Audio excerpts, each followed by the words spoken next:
My name is Danish, and my full-time job is to count people's ums and uhs and like. It all started at my first day of school, after my family moved from Pakistan to Tanzania. I was busy sketching my dream cars in my notebook, and all of a sudden I hear a voice in my direction, the teacher. Nama saya Danis. Pekerjaan saya adalah menghitung orang berbicara es, dan sebagainya. Itu bermula ketika di hari pertama saya bersekolah, ketika orang tua saya berpindah dari Pakistan ke Tanzania. Saat itu saya sedang sibuk menggambar mobil impian saya di buku catatan saya. Lalu tiba-tiba saya mendengar suara. Ya, suara guru saya. Danish, can you please rise up and introduce yourself?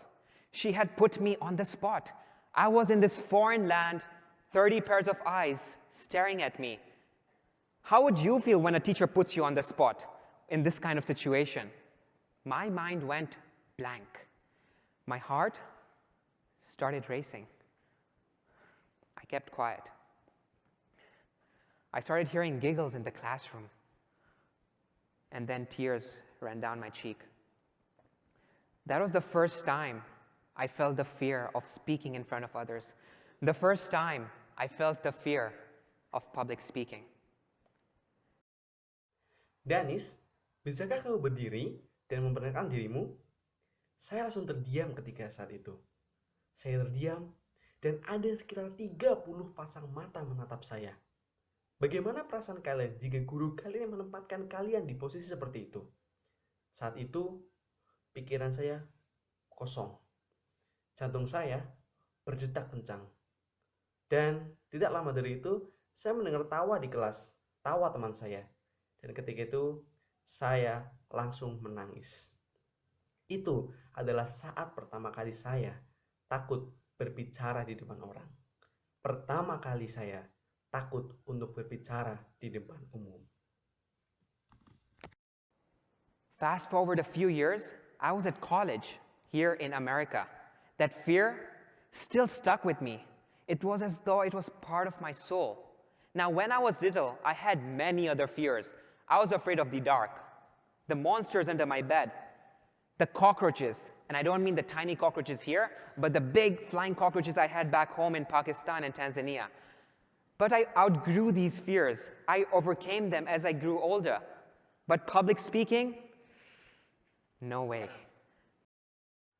Beberapa tahun kemudian, saya pergi kuliah di Amerika. Dan ketakutan itu masih terus membersamai saya. Itu seperti salah satu bagian dari jiwa saya. Sebenarnya, ketika saya kecil, saya memiliki banyak sekali ketakutan. Saya takut gelap, saya takut monster di bawah tempat tidur saya takut kecoa. Bukan yang kecil, tapi yang besar dan terbang. Tapi sejalan dengan waktu, saya mulai berdamai dengan hal itu. Tapi berbicara di depan umum, tidak dengan itu. I was still afraid of it. But I decided enough was enough.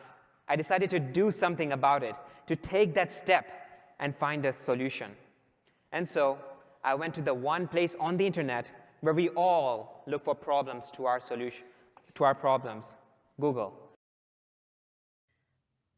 Saya masih ketakutan akan hal itu.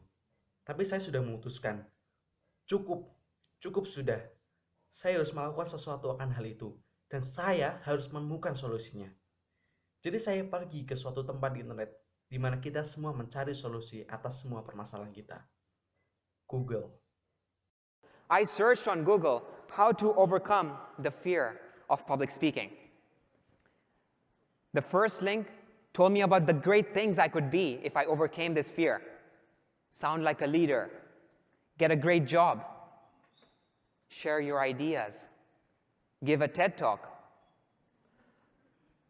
change the world. Saya mencari di Google, dan alamat web yang pertama menunjukkan bagaimana dampak ke saya apabila saya bisa berbicara di depan umum. Seperti menjadi pemimpin, mendapatkan pekerjaan yang bagus, bisa membagikan ide-ide, bisa ikut TED Talk, dan merubah dunia. The second link showed me all the different ways I could overcome this fear. Hire a speech coach, talk in front of the mirror, do online courses, attend public speaking clubs like Toastmasters. That's when I realized that I had it wrong all this time. I thought you are either born a public speaker or you're not. Alamat web yang kedua sedikit berbeda dari alamat web yang pertama. Dia memberikan tentang bagaimana cara mengatasi ketakutan berbicara di depan umum. Seperti menyewa pelatih pidato, berbicara di depan kaca, lalu mendatangi kelas online, lalu ikut kelas atau kelompok berbicara di depan umum seperti Toastmaster. Lalu apa yang buat saya sadar? Saya sadar bahwa dulu saya berpikir bahwa orang dilahirkan dengan kemampuan pandai berbicara di depan umum atau tidak sama sekali. I was wrong. I realized that public speaking is actually a teachable skill. That means that if any one of you here wants to speak powerfully, like any of your famous public speakers, yes, you can. Tapi saya salah. Saya sadar bahwa kemampuan berbicara di depan umum adalah suatu kemampuan yang bisa dilatih. Itu berarti bahwa apa? Bahwa kalian semua di sini bisa berbicara lantang seperti idola kalian. Ya, kalian bisa. We all can. Now, some of these solutions worked for me, others not so much. Like hiring a speech coach, that was outside of my student budget. But online courses, that's where I learned how to vary my tone up and down, how to talk really, really fast so that I could get someone excited, or to slow right down to get someone's attention. And I practiced. I practiced in front of the mirror. At least that's where I had one friend who thought I was good. Ya, kita semua bisa. Beberapa solusi berdampak baik bagi saya, tapi beberapa tidak, seperti menyewa pelatih pidato. Itu di luar budget saya sebagai mahasiswa. Tapi kelas online, ya, itu adalah tempat yang bagus. Kita dilatih bagaimana kita berbicara dengan nada tinggi atau dengan nada rendah, atau bagaimana kita berbicara dengan cepat supaya menarik perhatian orang, atau kita berbicara dengan pelan supaya orang memperhatikan kita. Saya terus berlatih. Saya berlatih di depan cermin. Setidaknya saya memiliki satu teman yang membuat saya yakin bahwa saya melakukan itu dengan benar. As for the public speaking club, Toastmasters, that was fantastic. I got to go in front of others and I got feedback on what I did good and what I did bad. Bergabung ke salah satu kelompok berbicara di depan umum seperti Toastmaster itu luar biasa. Kita bisa pergi ke salah satu dari mereka untuk mendapatkan saran atau solusi tentang apa yang sudah kita lakukan. Apakah kita baik atau kita buruk. So I did all these things and I realized that first I was trapped in this cold, dark hole where the fear of public speaking haunted at me. It pulled me down. And over here was this promise of sunshine, of green pastures, no anxiety. But the path from here to here was all over the place. I had to do all these things. And I thought to myself, there had to be one simpler way. There had to be one way that I could go from here and leap to here. Ya, jadi saya melakukan semuanya. Pertama-tama saya mau terbelenggu. Saya takut akan berbicara di depan umum. Itu membuat saya terjatuh. Tapi di sisi ini, itu adalah harapan. Sebuah janji. Janji akan kebebasan.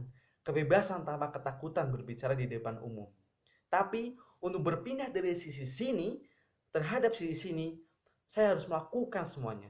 Kemudian saya berpikir bahwa ada cara sederhana bagaimana cara saya berpindah dari sisi sini di sisi sini dengan mudah tanpa saya harus melakukan semuanya. So I went back to Google, the source of all wisdom, did some research, and I started learning and reading a lot about artificial intelligence, about these personal assistants we have in our pocket, like Siri, Alexa, who understand what we're saying. Lalu saya kembali ke Google, tempat di mana kebijaksanaan dan semua solusi didapatkan. Ada satu informasi tentang kecerdasan buatan yang dibuat oleh peneliti, yaitu tentang asisten pribadi yang bisa didapatkan di dalam saku, yaitu Siri dan Alexa yang bisa mengerti apa yang kita bicarakan. Hey Siri, what's the next meeting I have? Okay, here's your meeting. They understand what we say. What if they could also understand how you're saying something and analyze your voice? What if they could be your speech coaches? What if every single person in the world, anywhere, had their own personal, on-demand speech coach? Hai Siri, pertemuan apa yang saya miliki hari ini? Oke, ini adalah teman Anda. Mereka tahu apa yang kita bicarakan. Bagaimana jika mereka tahu apa yang kita nyanyikan dan bisa menganalisa suaramu? Bagaimana kalau mereka bisa menjadi pelatih pidatomu? Dan bagaimana jika semua orang di bumi memiliki pelatih pidato pribadi mereka